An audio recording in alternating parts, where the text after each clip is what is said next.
എല്ലാവർക്കും നമസ്കാരം. Welcome back to Niyans. കുക്കിങ്ങിൻ്റെ തുടക്കക്കാർക്കും അതുപോലെ തന്നെ ബാച്ചിലേഴ്സിനുമൊക്കെ വളരെ പെട്ടെന്ന് ഈസിയായിട്ട് തയ്യാറാക്കാൻ പറ്റിയ ഒരു അടിപൊളി സാമ്പാറിൻ്റെ റെസിപ്പിയാണ് ഇന്നത്തെ വീഡിയോയിലുള്ളത്. ആവശ്യമുള്ള പച്ചക്കറികളെല്ലാം കൂടി കുക്കറിലേക്ക് ഇട്ട് കൊടുത്ത് ഒറ്റ വിസിൽ കൊടുത്താൽ തന്നെ നല്ല തിക്കായിട്ടുള്ള സാമ്പാർ റെഡിയാക്കാം. അപ്പോൾ ഇതെങ്ങനെയാണ് ചെയ്യുന്നത് നോക്കാം.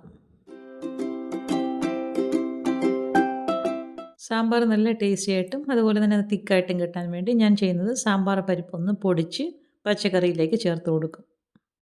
ആദ്യം നമുക്ക് സാമ്പാർ വയ്ക്കാനുള്ള പച്ചക്കറികളൊന്ന് തയ്യാറാക്കി എടുക്കാം. ഇത് ഇങ്ങനെ സൂപ്പർ മാർക്കറ്റിൽ നിന്ന് വാങ്ങിച്ചതാണ്. അപ്പോൾ സാമ്പാറിൻ്റെ കഷ്ണങ്ങൾ കട്ട് ചെയ്ത് ഇങ്ങനെ കിറ്റിനകത്താക്കി വെച്ചേക്കുന്നതാണ്. അപ്പോൾ ഇതിൽ നമുക്ക് വേണ്ട കഷ്ണങ്ങളെല്ലാം തന്നെ ഉണ്ട്. സവാളയും പച്ചമുളകും മാത്രം ഇതിലില്ലായിരുന്നു. അപ്പോൾ ബാക്കി അത്യാവശ്യം വേണ്ട പച്ചക്കറികളെല്ലാം തന്നെ ഇങ്ങനെ കട്ട് ചെയ്ത് വെച്ചിട്ടുണ്ട്. അപ്പോൾ ഇത് നമുക്കൊരു പാത്രത്തിലേക്ക് ആക്കി കൊടുക്കാം. ഇങ്ങനെ പച്ചക്കറികൾ ഒരു സാമ്പാറിനായിട്ടൊക്കെ വാങ്ങിക്കാൻ കിട്ടുകയെന്നുണ്ടെങ്കിൽ അതാണ് ഏറ്റവും നല്ലത്. അല്ലാന്നുണ്ടെങ്കിൽ നമുക്ക് പച്ചക്കറികൾ വാങ്ങിക്കുമ്പോൾ ഒരുപാട് അധികം വരും. അതുപോലെ തന്നെ വെട്ടിയിടുന്ന കഷ്ണങ്ങളൊക്കെ കിടന്ന് ചീത്തയാകാനും ചാൻസ് ഉണ്ട്. അപ്പോൾ ഈ ഒരു രീതിയിൽ സാമ്പാറിനെ കഷ്ണങ്ങളായിട്ട് വാങ്ങിക്കാൻ കിട്ടുകയാണെന്നുണ്ടെങ്കിൽ അതാണ് ഏറ്റവും നല്ലത്. അപ്പോൾ ഇതിൽ അത്യാവശ്യം എല്ലാ സാധനങ്ങളും തന്നെ ഉണ്ടായിരുന്നു. അമരയ്ക്കയ്ക്ക് പകരം പയറാണ് ഇട്ടിരുന്നത്. അപ്പം പയർ ആദ്യമേ ഒന്ന് മുറിച്ച് മാറ്റി വയ്ക്കാം. ആദ്യമേ തോല് കളയാനുള്ളതെല്ലാം ഒന്ന് കളഞ്ഞതിന് ശേഷം നന്നായിട്ട് കഴുകിയെടുക്കാം. കഴുകിയതിന് ശേഷം ഓരോന്നോരോന്നായിട്ട് എടുത്ത് മുറിച്ചെടുക്കാം. ഒരു ചെറിയ കഷ്ണം ചേന ഉണ്ടായിരുന്നു. അപ്പോൾ ചേനയുടെ തോലൊക്കെ കളഞ്ഞൊന്ന് വൃത്തിയാക്കി എടുക്കാം. കഷ്ണങ്ങൾ നമ്മൾ കുക്കറിലേക്കിട്ട് വേവിച്ചെടുക്കുന്നത് കൊണ്ട് തന്നെ അത്യാവശ്യം വലിയ വലിയ പീസസായിട്ട് തന്നെ മുറിച്ചെടുക്കാം. അപ്പം ഒരുപാടങ്ങ് വെന്ത് കുഴഞ്ഞു പോകില്ല. കുറച്ച് വലിയ പീസസായിട്ട് തന്നെ ഇടുന്നതാണ് നല്ലത്.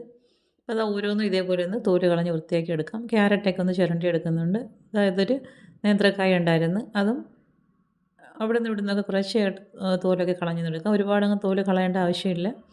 അതിപ്പോൾ ഒരു മത്തങ്ങയുടെ ചെറിയൊരു കഷ്ണം ഉണ്ടായിരുന്നു. അതും വൃത്തിയാക്കി എടുത്ത് വെള്ളരിക്കയുടെ ചെറിയ കഷ്ണം ഉണ്ടായിരുന്നു. തക്കാളി ഉണ്ടായിരുന്നു. അപ്പോൾ ഇതെല്ലാം കഴുകാനുള്ളതെല്ലാം ഇതേപോലെ ഒന്ന് വൃത്തിയാക്കി എടുക്കാം. വെണ്ടയ്ക്ക ഉണ്ടായിരുന്നു. വെണ്ടയ്ക്കയുടെ മുകൾ വശമൊക്കെ ഒന്ന് കട്ട് ചെയ്ത് മാറ്റിയെടുക്കാം. അപ്പോൾ ഇങ്ങനെ ചെയ്യുന്നത് കൊണ്ട് തന്നെ എല്ലാം ഒന്ന് വൃത്തിയാക്കി എടുക്കുമ്പോൾ പെട്ടെന്ന് തന്നെ നമുക്ക് പിന്നെ അരിഞ്ഞെടുത്താൽ മതിയാകും. അതെല്ലാം നന്നായിട്ടൊന്ന് കഴുകി വൃത്തിയാക്കി എടുത്തിട്ടുണ്ട്. ഇനി ഇതിനെ ഒന്ന് മുറിച്ചെടുക്കാം.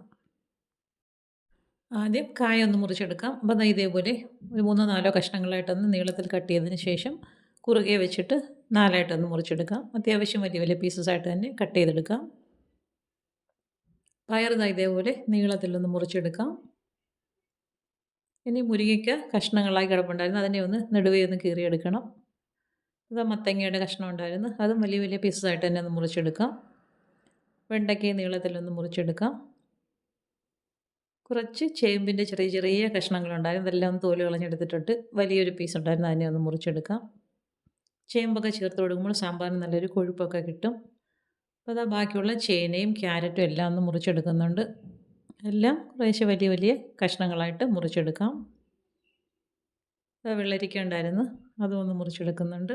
അപ്പോൾ ഈ ഒരു രീതിയിൽ എടുത്ത് കഴുകി വൃത്തിയാക്കി വെച്ചിരുന്ന കഷ്ണങ്ങളെല്ലാം ഒന്ന് മുറിച്ചെടുക്കാം. ഉരുളക്കിഴങ്ങൊക്കെ നമുക്ക് സാമ്പാറിൽ കുറച്ചധികം ഇട്ട് കൊടുത്താൽ കഷ്ണങ്ങളൊക്കെ കുട്ടികൾക്കൊക്കെ ഒരുപാട് ഇഷ്ടമായിരിക്കും. ഇതൊരു കത്തിരിക്ക ഉണ്ടായിരുന്നു. അത് മുറിച്ചെടുക്കുന്നുണ്ട്. തക്കാളി ഉണ്ട്. അതും ഒന്ന് മുറിച്ചെടുക്കാം. കുറച്ച് കോവയ്ക്ക ഉണ്ടായിരുന്നു. അതിന് ഇതേപോലെ ഒന്ന് മുറിച്ചെടുത്ത് മാറ്റി വയ്ക്കാം. എല്ലാ കഷ്ണങ്ങളും കൂടെ ആകുമ്പോൾ നല്ലൊരു ടേസ്റ്റാണ്. സവാള ഒരെണ്ണം എടുത്ത് തോല് കളഞ്ഞ് വൃത്തിയാക്കി എടുത്തിട്ടുണ്ടായിരുന്നു. അതിനെ ഒന്ന് സ്ക്വയർ പീസസായിട്ട് കട്ട് ചെയ്തെടുക്കാം. അപ്പോൾ നമ്മൾ കഷ്ണങ്ങളെല്ലാം അരിഞ്ഞെടുത്തിട്ടുണ്ട്. ഇനി വേവിക്കാനുള്ള കുക്കറിലേക്ക് കഷ്ണങ്ങളെല്ലാം ആക്കി കൊടുക്കാം.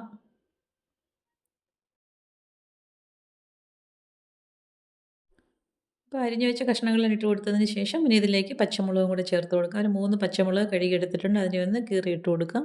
ഇനി ഇതിലേക്ക് ആവശ്യത്തിനുള്ള ഉപ്പ് ചേർത്ത് കൊടുക്കാം.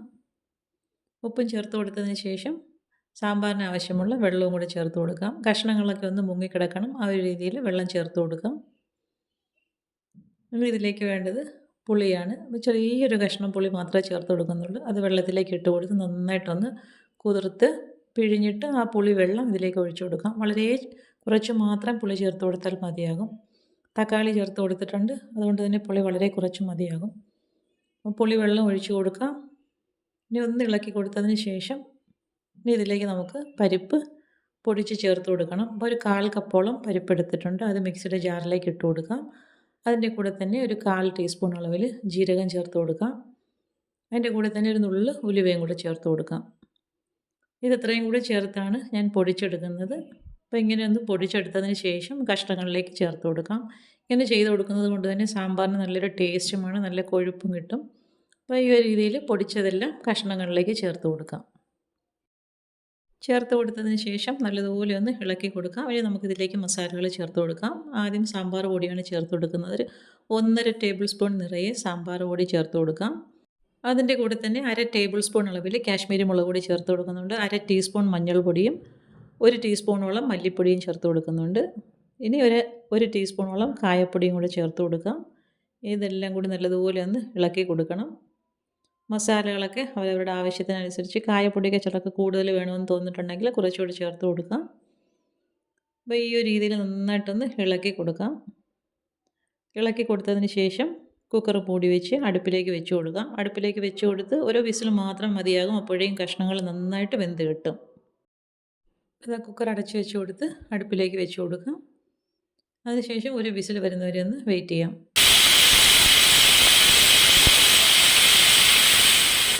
ഇപ്പോൾ സാമ്പാറിൻ്റെ വിസിലൊക്കെ വന്ന് കഷ്ണങ്ങളൊക്കെ വെന്തിട്ടുണ്ട്. ഇപ്പോൾ പ്രഷറൊക്കെ പോയി തുറന്ന് നോക്കാം.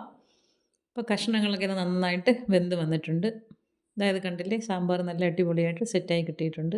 ഇനി ഇതിലേക്കൊന്ന് താളിച്ചൊഴിച്ച് കൊടുത്താൽ മതിയാകും. നല്ല തിക്കായിട്ടുള്ള സാമ്പാറാണ്. ഇനി നമുക്കിതിലേക്കൊന്ന് താളിച്ചൊഴിച്ച് കൊടുക്കാം. അതിനുവേണ്ടി പാൻ അടുപ്പിലേക്ക് വെച്ച് കൊടുക്കാം. വെച്ച് കൊടുത്ത് വെളിച്ചെണ്ണ ഒഴിച്ച് കൊടുത്ത് ചൂടാക്കി എടുക്കാം. വെളിച്ചെണ്ണ ചൂടായി വരുമ്പോൾ കടുക് ഇട്ട് കൊടുക്കാം. കടുകും വറ്റൽമുളകും കറിവേപ്പിലയും കൂടി ഇട്ട് കൊടുത്ത് നന്നായിട്ടൊന്ന് മൂപ്പിച്ചെടുക്കാം.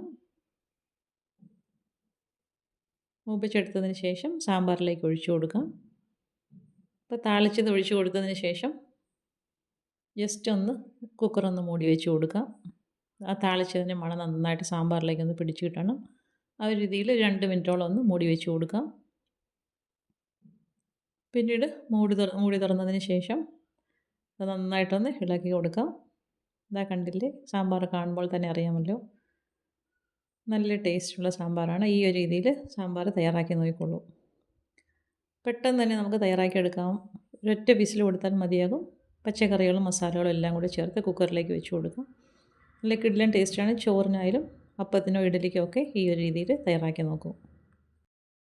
അപ്പോൾ ഇന്നത്തെ വീഡിയോ ഇത്രയേ ഉള്ളൂ. ഇഷ്ടമായി ലൈക്ക് ചെയ്ത് സബ്സ്ക്രൈബ് ചെയ്ത് സപ്പോർട്ട് ചെയ്തേക്കൂ. എന്തെങ്കിലുമൊക്കെ അഭിപ്രായങ്ങളുണ്ടെങ്കിൽ കമൻറ്റ് ചെയ്യൂ. വീണ്ടും അടുത്ത വീഡിയോയിൽ കാണുന്നത് വരെ bye from Niyans. Thanks for watching.